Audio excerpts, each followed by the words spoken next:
In this video, I'm going to react to the best dunker from every decade in NBA history.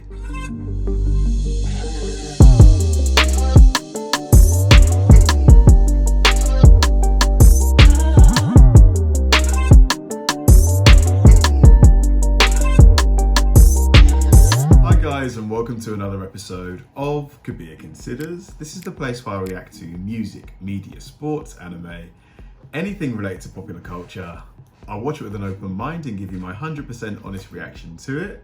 And if you could please hit that like button early, I'd really appreciate it. Now this should be fun, truly fun for me, because dunking in the NBA for me is my favorite thing to see. It's the most, how can I say, entertaining, dramatic, just coolest play. You know, 3-point shots have become the most popular thing at the moment, but I still think a good creative dunk is just the creme de la creme.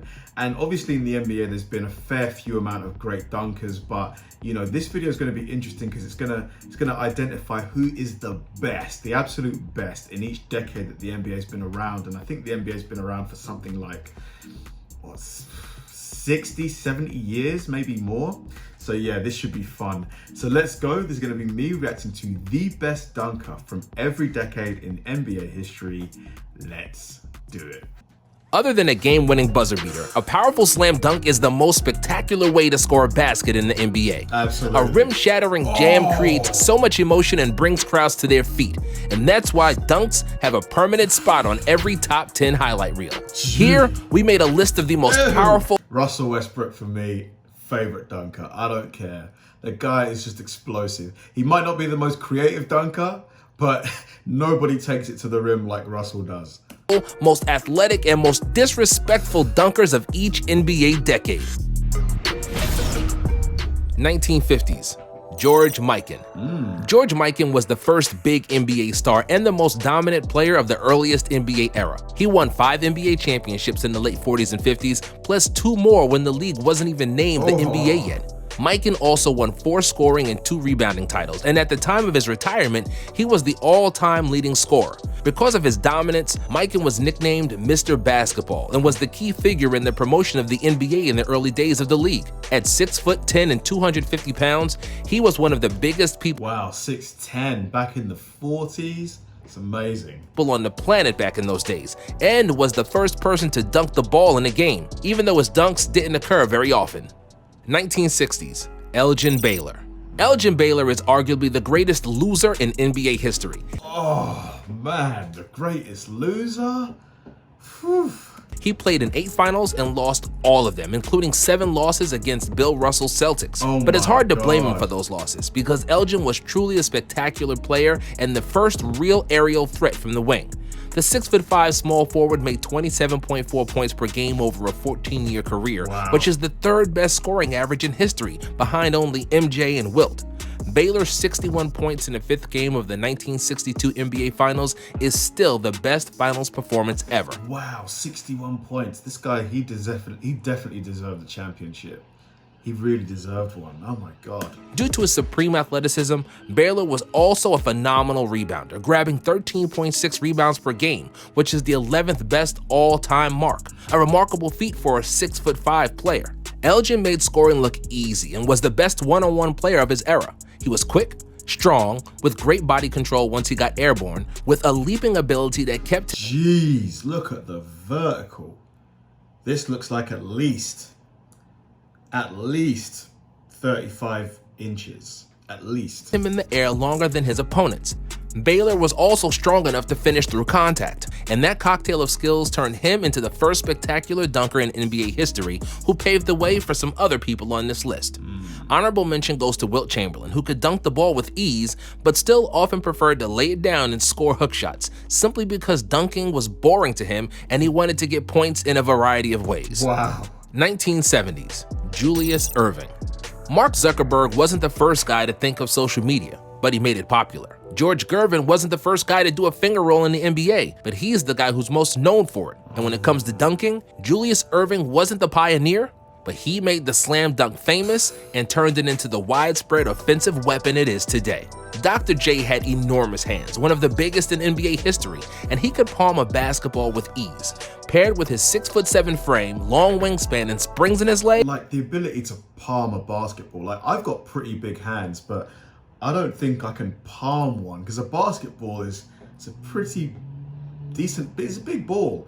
So to be able to pick one up with one hand, you got to have some huge mitts. Erving started to use the slam dunk as a tactic not to get blocked by the opponents.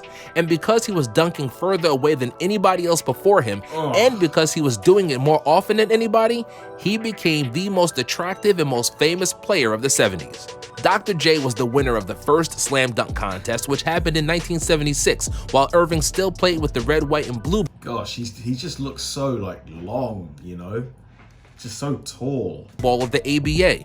Doc dunked the ball from the free throw line, which secured him a win over famous dunkers of that era, most notably David Skywalker Thompson.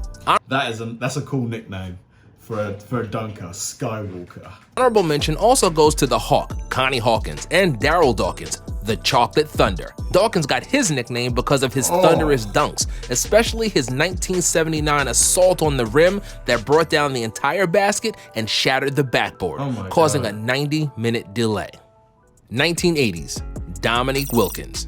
Dominique Wilkins was a 6'8" small forward with a 42-inch vertical, which earned him the nickname Human Highlight Film.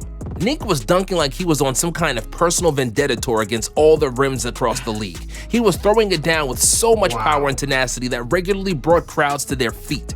His trademark dunk was the windmill, which he completed with one or both hands, and it kept the basket shaking even after the opponents inbounded the ball back in play. Nick was one half of the most spectacular duo to ever compete in a slam dunk contest. He and Michael Jordan were the two most gifted flyers ever to play, and they appeared together in 2 slam dunk contests. Wilkins prevailed over the rookie Jordan in 1985, but Jordan returned the favor in 1988 in Chicago in one of the most spectacular and most controversial dunk contests ever, where many people believed that Wilkins was robbed of the victory. Some other notable rim crushers from the 80s include Larry Nance, Tom Chambers. Larry Nance. Isn't there a guy in the NBA at the moment called Larry Nance Jr.? So that must be his dad, right? Clyde the Glide Drexler, and Darrell Griffith, who they called Mr. Dunkenstein. 1990s, Michael Jordan. Sometimes I dream that he is me, said the famous Gatorade commercial, just confirming the fact that everybody wanted to be like Mike. Mike had plenty of nicknames, including Black Jesus, but the most Black Jesus. famous one is Air, which he earned due to his insane gravity-defying hang time. Jordan was arguably the best athlete ever to play basketball, with the otherworldly 48-inch vertical, muscular body, and enormous hands like Dr. J. This Superman-like ability enabled him to dunk the ball easier than anybody else before him because nobody else could fly in the air like MJ. Jordan's rich portfolio of slam dunks includes some of the most famous plays in NBA history. The aforementioned 88 dunk contest slam from the free throw line, baseline dunk against the Knicks over Patrick Ewing, or the finger wag revenge on Mutombo. Jordan's hammers were artistic and brutal at the same time, and he posterized the patented tongue-out dunk as well. Almost every big man in the league in the late 80s and 90s. Honorable mention goes to Scottie Pippen, Isaiah Ryder, and Shawn Kemp, who was arguably the most vicious power dunker ever and who wanted to embarrass his opponents and dunk them into the ground together with the ball. 2000s, Vince Carter. Yeah, it was always going to be Vince Carter for the thousands, I think, especially after that dunk at the Olympics. Was it against Spain or France? Vinsanity, Air Canada. Half man, half amazing. Those are all the nicknames that described the filthy aerial feats of one Mr. Vince Carter. Carter's dunks were just plain brutal, and he's considered the greatest in-game dunker ever to play. Vince had it all: great height, supreme athleticism, and hang time, with strong hands that brought harm to every rim in the league. He casually threw down windmills and tomahawks in traffic like the defense wasn't even there. Facials, 360s, behind the back, double clutch, you name it, Vince had dunked it. The homicide of Frederick Weiss at the 2000 Olympics is still almost unanimously considered the most brutal dunk ever. Crazy. Because this guy that he dunked on, he's got to be at least 6'5" himself. And, you know, Vince cleared him, like jumped over him. and the slam dunk contest in the 2000 All-Star Game is still believed to be the most dominant slam dunk exhibition ever. The 2000s were the era of some of the greatest dunkers in history. Shaq was the most dominant player we've ever seen, and in the early aughts, nobody could stop him from rocking the rim when he got the ball deep in the paint. Jason Richardson could do almost everything that Vince Carter did, and he dazzled the crowds with spectacular jams, including 2 consecutive slam dunk contest victories. Kobe, T-Mac, D-Wade, and Dwight Howard also deserve to be mentioned here. 2010. LeBron James. Yeah, it's kind of hard to argue against LeBron. I don't know though. I still feel like I would take Russell. Like I'd take Westbrook though. I feel like LeBron was a spectacular just because Westbrook is shorter, and for me, it's more impressive when a shorter guy is able to dunk the basketball. dunker ever since his high school days, and he continued to throw down violent slams when he entered the NBA and his first stint with Cleveland. Ooh. But in my opinion, his best dunks didn't happen until he started playing for Miami, when he bulked up and reached the peak of his athletic ability. During the heatless era, LeBron was just an unstoppable force of nature, a freight train that couldn't be slowed down once he gained a head of steam. What would you say was LeBron's absolute peak? I feel like from what I've seen, his time at Cleveland, I think, was him at his absolute best. Like maybe the first or second year at Cleveland. Miami LeBron was obviously great as well, phenomenal. But I think that Cleveland LeBron was him at his best. Some of his most famous and most disrespectful jams happened during his South Beach days, including the Jason Terry dunk, the alley-oop from D-Wade, posterization of Paul Millsap, and off-the-window slam with the left hand on Christmas against the Lakers. Blake Griffin maybe wasn't as fast when approaching the rim as LeBron, but boy, could he get up and throw it down just as fiercely. Blake was the author of some of the most humiliating posterizations I've ever seen, namely the dunks on Timofey Mozgov, Kendrick Perkins, and Pau Gasol. And just when Blake Griffin started losing his athleticism, 2 other impressive dunkers stepped to the scene. In 2016, Zach LaVine and Aaron Gordon brought the spectacle and tried to outduel each other in the best slam dunk contest since Jordan and Neek in 1988. Other notable slam dunk artists from the last decade include Russell Westbrook, pre-injury Derrick Rose, and Giannis Antetokounmpo. Oh, solid list. Hard to argue. Very hard to argue with any names on that list. Just some absolute phenomenal dunkers. I mean, yeah, LeBron's dunks, just hard to argue against. Vince Carter, hard to argue against. The guys before, you know, I think his name was Patrick Ewing. I obviously didn't see those guys, but they looked amazing in this video. I wonder who's going to be the next dominant dunker. I would probably, Zion maybe? Zion Williamson? He probably looks like he's odds on, or maybe Ja Morant.